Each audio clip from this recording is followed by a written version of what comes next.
नमस्कार, कसे आहात सगळे? बरे आहेत ना?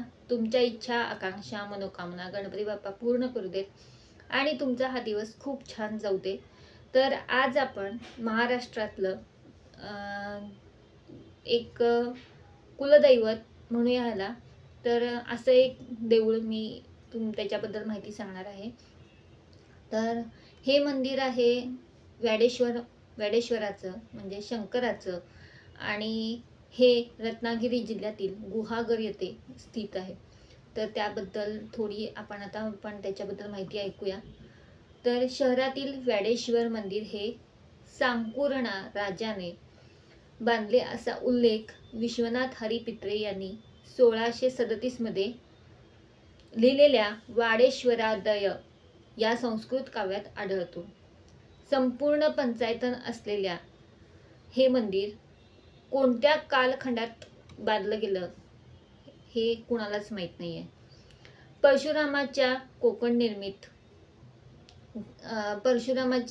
परशुरामाने जेव्हा कोकणाची निर्मिती केली तेव्हा व्याडी नावाचे ऋषी गुहागरमध्ये राहिले होते. त्यांनी या शिवलिंगाची स्थापना केल्याचे मानलं जातं. म्हणूनच व्याडीनी स्थापना केलं म्हणून तो व्याडेश्वर अशी या मंदिराची ओळख झाली. मंदिराचा इतिहास असा आहे की व्याडेश्वरादय हे जे संस्कृत काव्यात एकूण 14 अध्याय आहेत, त्यापैकी 10, 11, 12, 13 या अध्यायामध्ये शिवलिंगाचा शोध, मंदिराची स्थापना आणि गुहागर गावाची रचना याबद्दल माहिती सांगितली आहे.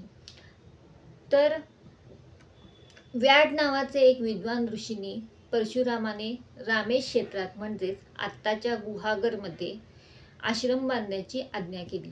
भगवान परशुरामाच्या आज्ञेनुसार व्याडी ऋषींनी हा आश्रम बांधला. या आश्रमात ते शिव आराधना करत होते. त्यांच्या भक्तीवर प्रसन्न होऊन भगवान शंकर इथे लिंग स्वरूपात प्रकट झाले. व्याडींनी येथे शिवलिंगाची स्थापना केली म्हणून हे क्षेत्र श्री देव व्याडेश्वर म्हणून ओळखले जाऊ लागले. हा काळ परशुराम अवतारातील आहे. काळाच्या ओघात हा आश्रम आणि शिवलिंग भूमिगत झालं. पुढे कलियुगाच्या प्रारंभी शालिवाहन राजाच्या कालखंडात सांकुरण राजा येथे वास्तव्याला आला. आज ज्या ठिकाणी मंदिर आहे तिथं जंगल होतं. सांकुरण राजाच्या गायी या जंगलात चरण्यासाठी येत. त्यामध्ये एक कपिला नावाची गाय होती. या गायीचे दूध काढावयास गेल्यावर गाय दूध देत नसे. यामुळे गुराखीचं या गायीचं दूध चोरून पितो असं गोशाळेचं अधिकाऱ्यांना वाटत असं. यामुळे गुराखाने त्या गायीच्या हालचालीवर लक्ष ठेवले. ती गाय वेळूच्या बेटात जाते व तेथे एका पाषाणावर दुधाचा अभिषेक करते असे त्या गुराख्याला दिसले. यामुळे गुराख्याने रागाने गायीला बडवले. त्याचा एक फटका त्या दगडालाही लागला. तेव्हा त्या दगडातून रक्त यायला लागले. ही हकीकत त्याने सांकुरण राजाला सांगितली.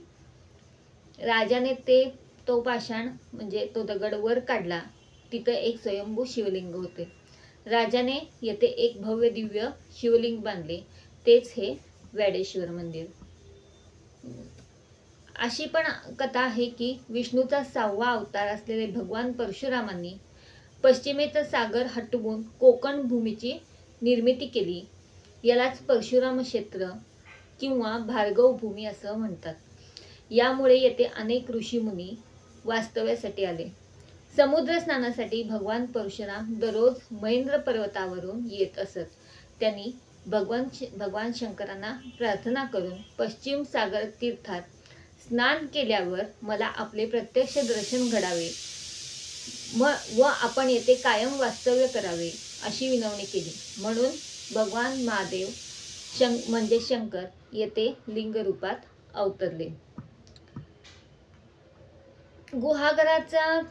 गुहागर हे रत्नागिरी जिल्ह्यात आहे आणि रम्य असं खूप छान गाव आहे.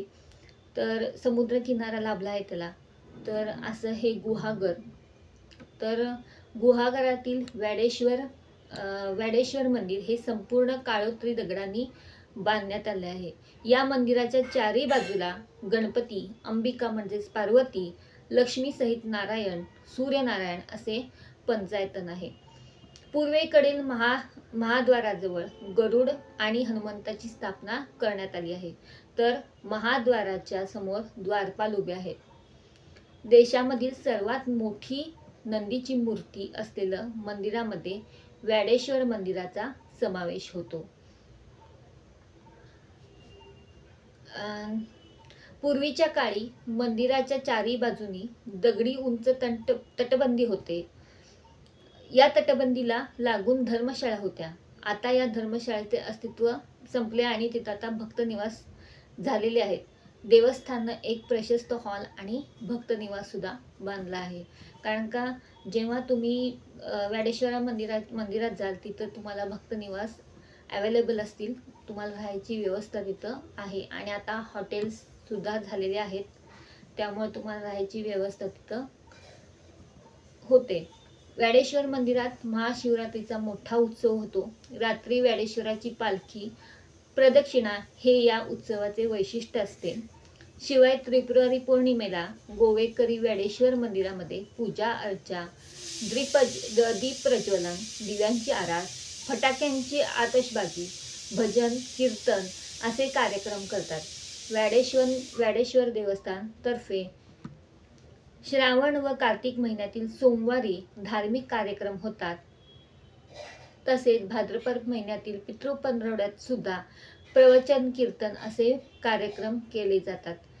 विजयादशमीच्या दिवशी सोनं लुटण्याचा कार्यक्रम आणि शिमगोत्सवात म्हणजे होळीच्या दिवशी होम लावला जातो. तर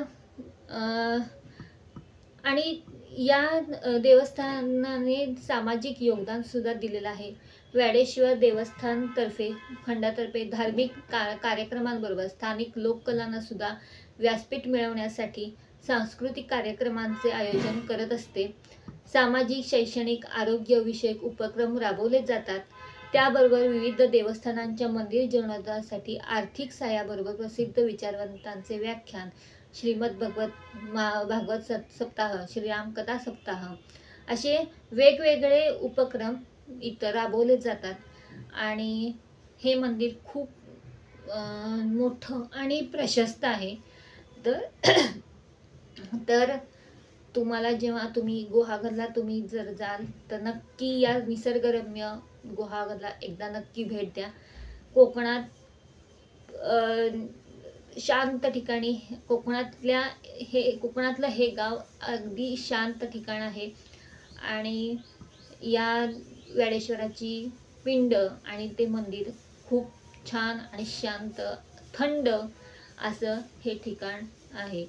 तर तुम्हाला जाण्यासाठी तुम्ही रत्नागिरीला जाऊन तुम्ही गुहागरला जाऊ शकता किंवा गुहागरला डायरेक्ट तुम्हाला बसेस सुद्धा आहेत. तर कसा वाटला हा ब्लॉग व्हिडिओ? जर गुहागर तुम्हाला हे स्थळ तुम्हाला आवडलं असेल आणि वॅडेश्वराची जर तुम्ही शंकराचे भक्त असाल तर वॅडेश्वर आवडला असेल तर या व्हिडिओला नक्की लाईक करा आणि एकदा नक्की गुहागरला जाऊन या. तर असेच तुम्हाला वेगवेगळ्या विविध म्हणजे देवांची माहिती किंवा टेम्पलची मंदिराची माहिती ऐकायची असेल तर माझ्या चॅनलला सबस्क्राईब करा. जेव्हा तुम्ही माझ्या चॅनलला सबस्क्राईब कराल तेव्हा हे सगळ्या तुमच्यापर्यंत माहिती पोचल्या जातील. तर आपण पुढच्या भागामध्ये सुद्धा असेच अजून एक आपण वेगळ्या मंदिराची माहिती ऐकूया. तोपर्यंत ओम नमः शिवाय, ओम नमः शिवाय, ओम नमः शिवाय.